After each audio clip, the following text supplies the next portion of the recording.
this week, unfortunately, everything was going well. We got the Senate over in America, so the left had it. The Democrats had the Senate, so you could pass a vote with 50 votes to 50 with Kamala Harris as the tiebreaker. So that was fine. But you needed to get rid of the filibuster. The filibuster meant that you needed 60 votes to pass a majority in the House.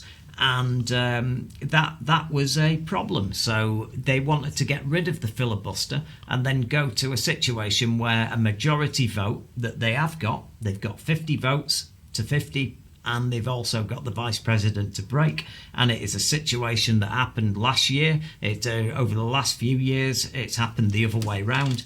And two Democrats decided that they were slightly more right-wing than some people on the Republican Party and decided to wreck it.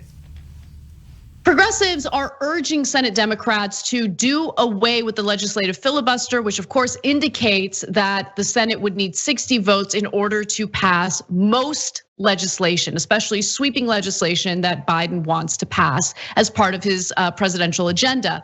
Now, we got word that Senate Majority Leader, or former Senate Majority Leader Mitch McConnell, had held up negotiations regarding the rules in the Senate, which he has to negotiate with the incoming Senate Majority Leader Chuck Schumer, because he wanted a promise on paper, a written commitment that the Senate Democrats would not do away with the filibuster.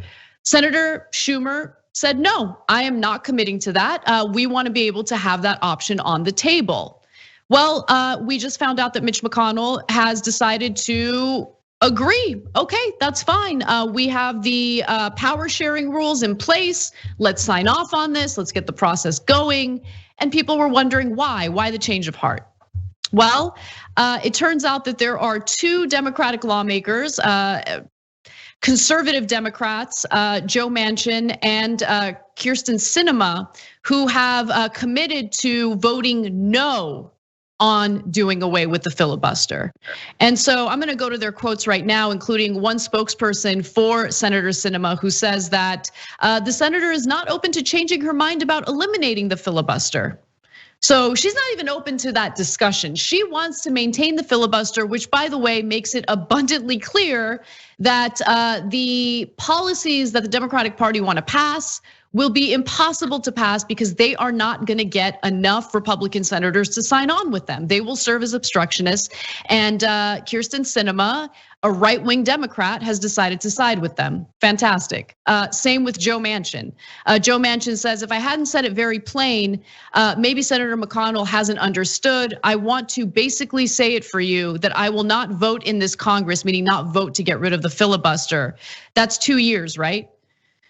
So, by the way, unfortunately, he's not seeking re-election until 2024. I looked because I would love to get Manchin out of the Senate. Kyrsten Sinema still has a pretty lengthy term left as well, which is why they probably feel emboldened and empowered enough to stand in the way of passing legislation that's desperately needed right now. I can't stand his fingers. His fingers? These fingers, they're just big fat sausages. So will anything happen in America? The American politics, to me, is complicated because they seem to like pull the rabbit out of the hat from somewhere, and they seem to change things around when it suits, and at times I get lost with it. Thank you for watching. I'm impressed. You've passed the IQ test and got this far, so let's press that button to do the last thing that helps us. It's got subscribe on it, you can't miss it, and please ring the bell for notifications of future videos.